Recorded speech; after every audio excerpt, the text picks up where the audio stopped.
तुझे क्या मिल जाता, किसको क्या मिला है? विवाह उनके लिए है जिनके पास बुद्धि की प्रखरता नहीं। जैसे जिस छुरी में धार ना हो उसको पत्थर पे घिसना पड़ता धार देने के लिए, जिस बुद्धि में धार नहीं होती उसको विवाह के पत्थर पे घिस के धार देना पड़ता। मगर कई तो ऐसे बुद्धू हैं कि विवाहों में घिस घिस के भी उन पे धार नहीं आती। पत्थरों में धार आ जाती है घिसते घिसते, उनमें धार नहीं आती। डब्बू जी एक बस में यात्रा कर रहे थे। बस में बड़ी भीड़ थी, बहुत भीड़ थी। अतः उन्हें बैठने के लिए जगह नहीं मिली थी। बस खड़े खड़े ही यात्रा कर रहे थे। उनके आगे ही एक सुंदर, आकर्षक और कोमलांगी युवती खड़ी हुई थी। अभी घर से पत्नी से पिट के आए थे, मगर लोग सीखते कहां। बस की भीड़ के कारण डब्बू बार बार उस नवयौवना से टकरा रहे थे, जानबूझ के, और उन्हें कुछ आनंद भी आ रहा था उस महिला के संस्पर्श में। अंत में जब उस युवती ने देखा कि यह व्यक्ति तो उसे जानबूझकर धक्के मार रहा है, तो उसे बड़ा क्रोध आया और वह क्रोधित होकर बोली, इस तरह महिलाओं को धक्के मारते हुए शर्म नहीं आती? तुम इंसान हो या जानवर? इस पर डब्बू जी बोले, जी मैं इंसान और जानवर दोनों ही हूं। युवती तो बड़ी चौंकी। उसने आश्चर्य भरे स्वर में पूछा, इंसान हो यह तो समझ में आता, मगर जानवर कैसे? डब्बू जी मुस्कुराते हुए बोले, तू मेरी जान, मैं तेरा वर। अभी घर से पिट के आ रहे हैं।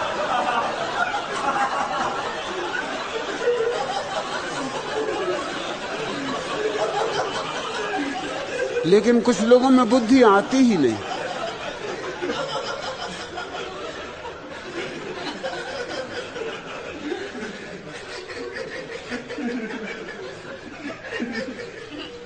अच्छा हुआ ही ना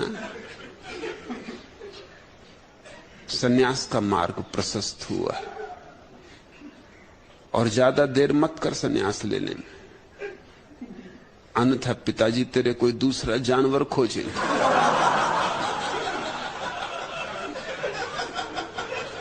एक जानवर भाग गया, पिताजी इतने से तेरे हताश नहीं हो जाएंगे, वो कोई दूसरा खोजेंगे। तू तो समझ की झंझट मिटी, हो गया विवाह और हो गई बात खत्म। विवाह ही करना हो तो परमात्मा से करो, जुड़ना ही है तो उससे जुड़ो, फेरे ही लेने हैं तो उसके साथ, गांठ ही बांधनी है तो उससे।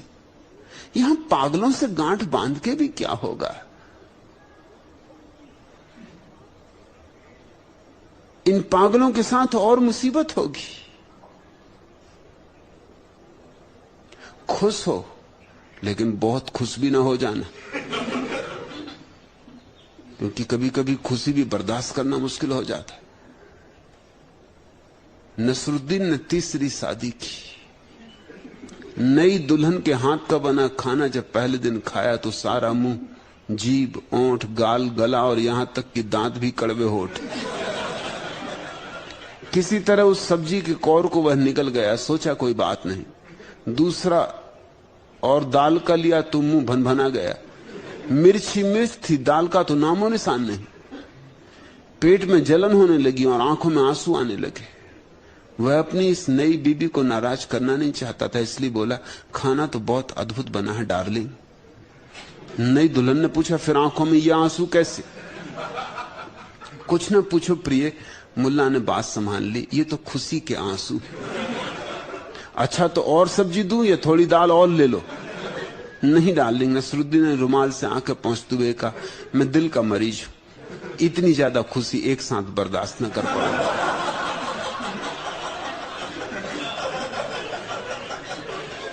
अच्छा हुआ ही ना, लोग आएंगे संवेदना प्रकट करने, हंसना, और तू उनसे संवेदना प्रकट करना कि दुखी हो तुम कि तुम्हारा जानवर न भागा।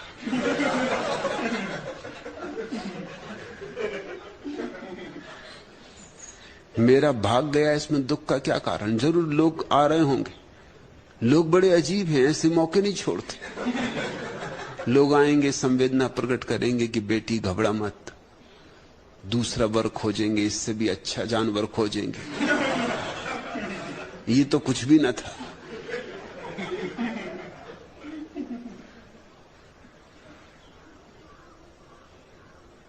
वो सोचेंगे कि बहुत बड़ी दुर्घटना घट गई तेरे ऊपर। तू हंसना और उनसे कहना कि कोई चिंता ना करे,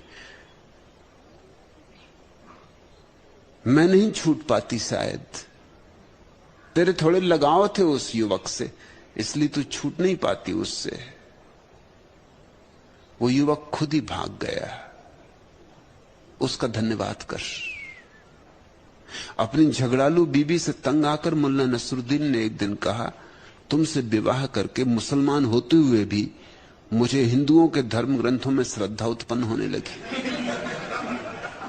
श्री रामचरितमानस में बाबा तुलसीदास ने सच ही कहा है, ढोर गंवार शूद्र पशु नारी ये सब ताड़न के अधिकारी।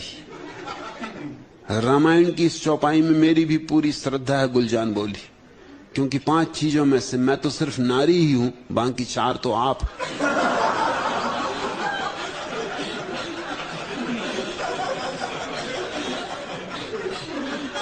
ही ना हंस और आनंदित हो, जान बची और लाखों पाए, लौट के बुद्धू घर को आए।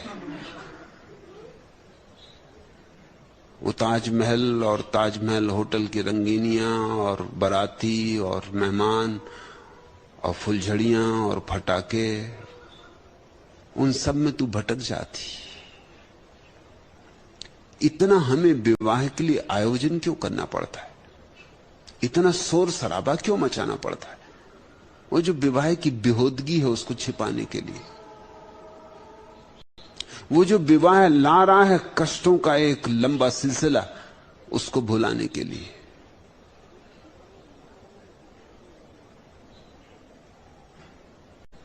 दूल्हा को बिठा देते हैं घोड़े पर, जो कभी घोड़े पर नहीं बैठा,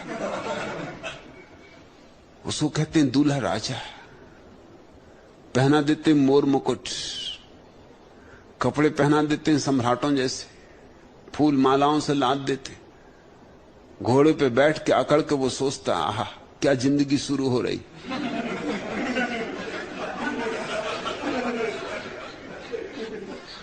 अरे घोड़े से पूछ कि ऐसे कितने बुद्धुओं को पहले भी पार करा चुका है। इसलिए तुमने देखा कि भारतीय फिल्में, शहनाई बजी, घोड़ा चला, बारात निकली, बैंड बाजे बजे, पंडित पुरोहित ने मालाएं पहनाई और एकदम से दी एंड हो जाता। क्यों एकदम शहनाई बजती है और फिर दी एंड, अंत आ जाता? उसका कारण है कि उसके बाद की कथा कहने योग्य नहीं। उसके बाद जो होता है उससे भगवान ही बचाए। जया, तू तो चिंतित नहीं है, मुझे पता है, लेकिन तेरी चिंता बेटे के लिए स्वाभाविक है। तू तो जीवन के अनुभव से सीखी है, परिपक्व हुई है। तुझे तो एक प्रौढ़ता मिली है, वही प्रौढ़ता तो तुझे मेरे पास ले आई है। उसी प्रौढ़ता ने तुझे सन्यास के जगत में प्रवेश दिलवाया। और दूसरों का सन्यास इतना कठिन नहीं है जितना जया का है, क्योंकि जया के पति सन्यास के दुश्मन है। इसका मतलब है कि कभी न कभी सन्यासी होंगे।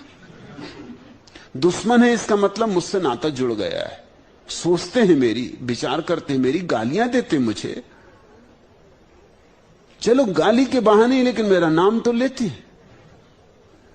उस नाम में खतरा है। ऐसे सोचते रहे तो नाम घर कर जाएगा। होंगे सन्यासी एक दिन, मगर जया को जितना कष्ट दिया जा सकता है, एक बार तो घर से ही निकाल दिया। तो कोई महीने 15 दिन जया आके आश्रम में रही, बिना कुछ लिए दिए घर से बाहर फेंक दिया कि अगर सन्यासी रहना तो इस घर में नहीं रह सकती। तो जया जानती है कष्ट, लेकिन जया उसके लिए भी राजी थी। तो तुम सोच सकती है हिना कि पति को छोड़ने को राजी थी तेरी मां, बच्चों को छोड़ने को राजी थी तेरी मां, जिनसे उसका बहुत प्रेम है, तुझे छोड़ने को राजी थी और तेरे लिए उसका बहुत लगाव है, लेकिन सन्यास छोड़ने को राजी नहीं थी। तो जो जिंदगी ने नहीं दिया है वो सन्यास ने दिया होगा। अच्छा हुआ तू सन्यासी बन। और जब जया को तेरे पिता नहीं हरा पाए तो तुझे क्या हराएंगे? थोड़े परेशान होंगे, शायद ना भी हो। शायद तेरा सन्यास उनके जीवन में भी रूपांतरण का कारण बन जाए। निमित्त क्या बन जाए कुछ कहा नहीं जा सकता। कौन सी छोटी सी बात निमित्त बन जाएगी। एक तिनका कहते हैं ऊंट को बिठा देता है। मनोबोझ था और ऊंट नहीं बैठा, और एक तिनका और ऊंट बैठ गया। बस उतने ही तिनके की कमी थी। हो सकता है तेरा सन्यास उनके जीवन में भी एक नया द्वार खोल दे, इसलिए भयभीत ना हो। और ध्यान रखना कि मेरा सन्यास प्रेम के विरोध में नहीं है, मेरा सन्यास जीवन के विरोध में नहीं है। सन्यास के बाद भी तेरे जीवन में अभी प्रेम उठे तो प्रेम को जीना कोई मनाही नहीं है। सन्यासी हो गई तो कभी तू प्रेम को न जी सकेगी, ऐसा नहीं। सन्यासी होने का अर्थ ही है कि अब हम पूरे प्रेम को जिएंगे, समग्रता से जिएंगे। लेकिन विवाह की भाषा में सोचो ही मत। अगर प्रेम की छाया की तरह विवाह घट जाए तो एक बात है, लेकिन यह आशा छोड़ दो कि विवाह के पीछे प्रेम चलेगा। विवाह के पीछे प्रेम नहीं चलता। विवाह से प्रेम का क्या संबंध है? प्रेम के पीछे विवाह चल सकता है, लेकिन इससे उल्टा नहीं होता। और हम इससे उल्टा ही करने में लगे। हम पहले विवाह करते हैं, हम सोचते हैं कि विवाह होगा फिर प्रेम होगा। बस हमने गाड़ी के पीछे बैल जोत दिए। अब न गाड़ी चलेगी न बैल चलेंगे। बैल नहीं चल सकते गाड़ी की वजह से, क्योंकि गाड़ी आगे जुती। और गाड़ी कैसे चले? क्योंकि उसके आगे बैल नहीं है। अब एक कलह शुरू हुई। बैल गाड़ी के आगे होने चाहिए तो गाड़ी चल सकती है। प्रेम सूत्र है, अगर उसके पीछे विवाह आ जाए तो ठीक, अनिवार्य भी नहीं है। प्रेम बिना विवाह के भी जिया जा सकता है। सच तो यह है, विवाह कुछ ना कुछ प्रेम में अड़चने डाल देता है, क्योंकि विवाह के साथ आती हैं अपेक्षाएं, विवाह के साथ आता है आग्रह, विवाह के साथ आता है एक दूसरे पर दावेदारी का रुख, विवाह के साथ आती है राजनीति कि कौन मालिक, कौन प्रमुख। पुरुष समझता है कि वो खास है, स्त्री में क्या रखा है, स्त्री तो नरक का द्वार है। और पुरुष समझता है वो बलशाली है, इसलिए स्त्री को दबाने की हर चेष्टा करता है, मालकियत जमाने की पूरी कोशिश करता है। उसी मालकियत जमाने में प्रेम मर जाता है। प्रेम तो फूल जैसी नाजुक चीज है, इस पे जोर से मुट्ठी बांधोगे मर जाएगा। और स्त्री भी पीछे नहीं है कुछ पुरुष से, वो उसकी अलग तरकीबें।